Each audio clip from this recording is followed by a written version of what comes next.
រឿងកូនពស់គួរឲ្យស្រឡាញ់មានកូនពស់មួយរូបរាងវាតូចគួរឲ្យស្រឡាញ់អនាគតកូនពស់នេះនឹងក្លាយទៅជានាគដែលមានឫទ្ធិអស្ចារ្យនៅថ្ងៃខាងមុខតែនៅពេលវាក្លាយទៅជានាគវាលែងគួរឲ្យស្រឡាញ់ទៀតហើយពេលខ្លះយើងមិនហ៊ានកុំសូម្បីតែនៅចិត្តវាទៀតផងដូច្នេះយើងត្រូវចេះរីករាយលេងជាមួយវាទាន់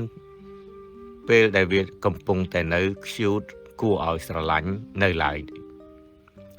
ដោយសារតែថ្មិញវានៅទន់មិនទាន់រឹងមាំពេលយើងលេងជាមួយវាខំយើងតិចធ្វើឲ្យយើងរសើបស្រួលណាស់តែនៅពេលដែលវាធំឡើងថ្មិញវារឹងមាំយើងនឹងមិនអាចលេងបែបនេះជាមួយវាទៀតឡើយដោយសារថាវានៅតូចនៅឡើយវាតែងតែខំឲ្យតែនរណាដែលមកប៉ះវាព្រោះថាវាមិនទាន់បែងចែកដាច់ថាគេមកប៉ះអង្អែលឬក៏មកប៉ះក្តិចវាឡើយវាខំទាំងអស់សូម្បីដៃម្ចាស់ដែលឲ្យចំណីវាពេលមួយដែលវាកំពុងតែខំដៃរបស់ម្ចាស់វាអ្នកនៅចិត្តខាងក៏ឃើញហើយក៏សួរម្ចាស់វាថាហេតុអ្វីក៏លោកអនុញ្ញាតឲ្យសត្វចិញ្ចឹមខំខ្លួនឯងដូច្នេះអញ្ចឹងតែម្ចាស់វាបានប្រាប់គេវិញថាបើសិនឲ្យវាខំបើសិនយើងមិនឲ្យវាខំទេធ្វើដេចថ្មិញរបស់វាអាចនឹងរឹងមាំបានទៅចំណុចសារនៅក្នុងមេរៀននៃសាច់រឿងនេះអំពីមេរៀនជីវិតនេះសារមេរៀនជីវិតនៅក្នុងរឿងនេះគឺថាពេលខ្លះដើម្បីឲ្យគេអាចលូតលាស់យើងត្រូវតែហ៊ានឈឺចាប់នោះហៅថាក្តីស្រឡាញ់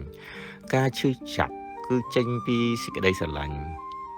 ការឈឺចាប់ចេញពីសេចក្តីស្រឡាញ់គឺជាការឈឺចាប់ដែលមានក្តីសុខវាគឺជាការឈឺចាប់ដែលមិនមានទុក្ខ pain but not suffering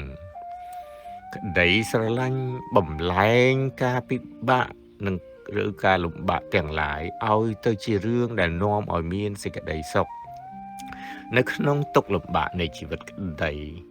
នៅក្នុងទុក្ខលំបាកនៃជីវិតក្តីស្រឡាញ់ដកចេញនៅទុក្ខចេញពីការលំបាកទាំងអស់នោះបាត់ទៅហើយដូច្នេះជីវិតនៅសល់តែការលំបាកតែមិនមានទុក្ខហើយនៅក្នុងការលំបាកនោះទៀតសោតក្តីស្រឡាញ់គឺបានដកការលំបាកចេញពីការលំបាកនោះទៀតឲ្យនៅសល់តែសេចក្តីសុខគ្មានការងារណាលំបាកទេនៅលើโลกយើងនេះមានតែការងារដែលមិនចង់ធ្វើតែប៉ុណ្ណោះការលំបាកគឺកើតចេញពីចិត្តដែលមិនចង់ធ្វើតែក្តីស្រឡាញ់បានសម្លាប់នៅចិត្តដែលមិនចង់ធ្វើបាត់រួចទៅហើយដូច្នេះការលំបាកគ្មាននៅក្នុងវចនានុក្រមរបស់មនុស្សមានក្តីស្រឡាញ់នោះឡើយ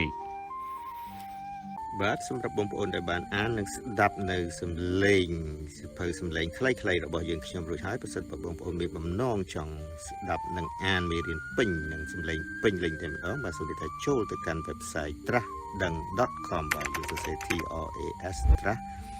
trasdeng.com បាទដូចនេះបងប្អូនអាចនឹងចូលទៅអាននិងស្ដាប់នៅវីដេអូនិងសំឡេងពេញលេញតែម្ដងនៅក្នុង website របស់យើងសម្រាប់ជំហានបន្តទៀតបាទសូមអរគុណ